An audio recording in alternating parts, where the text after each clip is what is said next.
Buenas tardes, doctor. El día de hoy vamos a hablar sobre los derechos de autor.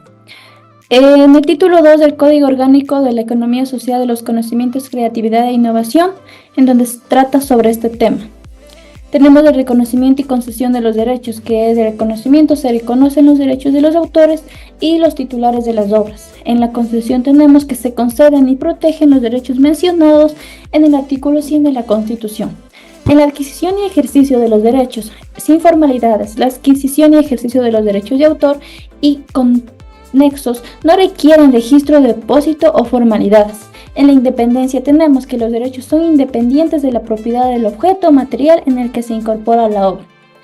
El origen y protección de los derechos de autor. Tenemos el nacimiento, que los derechos de autor nacen por el solo hecho de la creación de una obra. En la protección tenemos que la protección se otorga sin importar el género, mérito, finalidad o destino. Tenemos el objeto de protección, en donde nos menciona la forma de expresión, que se protege la forma en la que las ideas del autor son descritas. Tenemos las ideas no protegidas, que no se protegen las ideas contenidas de las obras en el contenido ideológico o técnico de las obras científicas. Tenemos la protección acumulada, en donde los derechos de autor es independiente y compatible con los derechos de propiedad industrial. Tenemos también a la propiedad industrial, que nos menciona que no afecta las utilizaciones de la obra cuando pase al dominio público. Tenemos las obras susceptibles, que son 3: obras literarias, libros, folletos, las obras artísticas, esculturas, pinturas, y las obras científicas, que son proyectos y planos y maquetas. Tenemos las obras derivadas, que son adaptaciones, las traducciones, arreglos. Tenemos las transformaciones, que son compendios, resúmenes y extractos.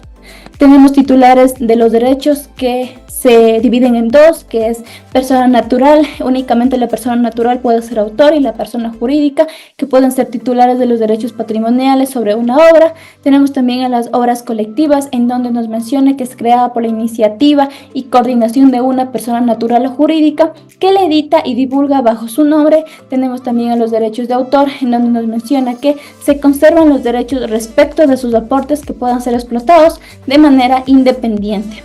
Tenemos también a las obras creadas en instituciones educativas, en donde la titularidad de los derechos patrimoniales corresponden a los autores de obras creadas dentro de la institución. Tenemos a la licencia gratuita, que es del establecimiento, tendrá una licencia gratuita, intransferible y no exclusiva para el uso. También tenemos el uso comercial, en donde el establecimiento podrá realizar un uso comercial de las obras previa autorización de los titulares y notificación de los autores. Tenemos también obras bajo la relación de dependencia, en donde la titularidad, salvo pacto en contrario la titularidad de las obras creadas bajo la relación de dependencia laboral o por encargo, corresponderá al autor.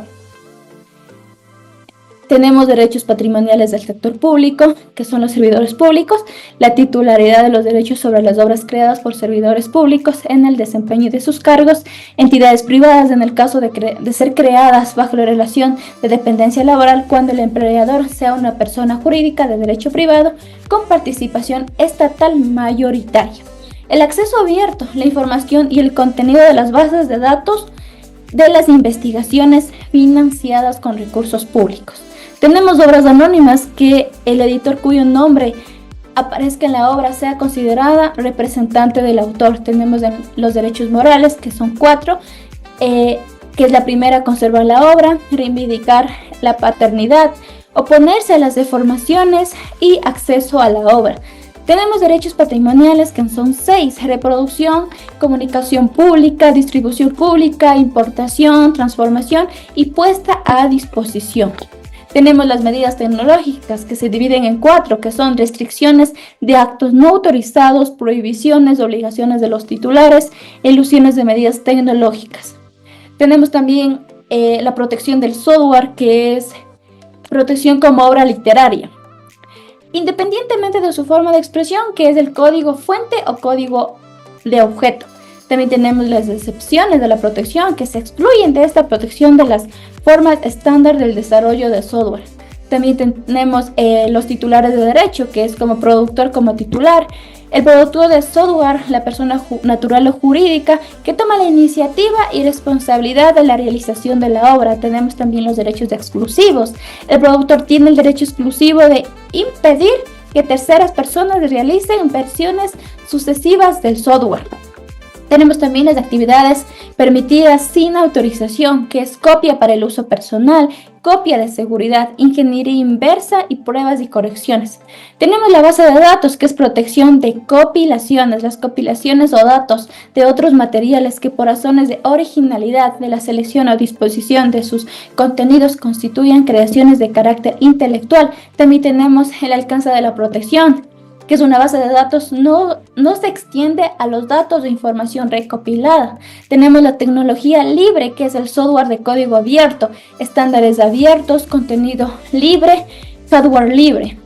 Tenemos también el uso de tecnologías libres en la educación, el uso obligatorio en administración. Las instituciones del Sistema Nacional de Educación y del Sistema de Educación Superior únicamente lo pueden utilizar para sus funciones. Tenemos la libertad de cátedra e investigación, que las instituciones del sistema de educación no estarán obligadas a usar exclusivamente tecnología digital.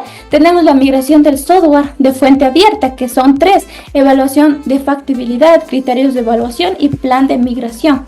Tenemos también la prelación de adquisición de software, que se divide en 4, que es software de contenido abierto, que incluye servicios de desarrollo de códigos, el software nacional, que en otra modalidad que incluye servicios con un componente mayoritario. También tenemos el software de código abierto internacional, que se compone mayoritariamente de servicios de valor agregado, y también el 4, que es el software internacional, que es por intermedio de proveedores nacionales o extranjeros. También tenemos los derechos de autor en obras audiovisuales. Esta presentación explora los derechos de autor en obras audiovisuales.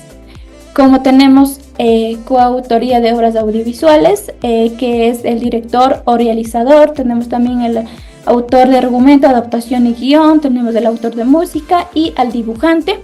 Tenemos también obras primigenias, que son los autores de las obras preexistentes pueden explorar su contribución en forma aislada. Tenemos también el productor de obras audiovisuales, que asume la iniciativa de la responsabilidad de la realización de las obras audiovisuales. También tenemos los derechos de productor, que son 4: reproducción, la comunicación pública, la distribución y la explotación de fotografías. Tenemos también la duración de los derechos de productor, que los derechos de explotación del productor de una grabación audiovisual duran 50 años computados desde el 1 de enero del año siguiente a su realización. También tenemos las limitaciones del derecho de autor en las obras arquitectónicas, en donde nos menciona que el autor de una obra arquitectónica no puede oponerse a las modificaciones de una obra en el proceso de construcción o con posterioridad a ella que realice el propietario del inmueble. También tenemos la utilización del proyecto de obras arquitectónicas, en donde nos menciona que la adquisición de un proyecto de una obra arquitectónica implica el derecho del adquiriente para ejecutar la obra proyectada. Y por último tenemos a los derechos a obtener una participación en las reventas de obras de arte, en donde nos menciona si el original de una obra del arte plástico o el manuscrito original del escritor o compositor fuere revendido en pública subasta o con la intervención directa o indirecta de un comerciante de tales obras. El vendedor deberá pagar al autor una participación del menos del 5% del precio de reventa, siempre que dicho precio sea superior al de la primera venta. Este derecho es irrenunciable, inalienable y transmisible por causa de muerte a favor de los herederos de autor. Bueno, doctor, esta ha sido mi exposición sobre los derechos de autor. Gracias.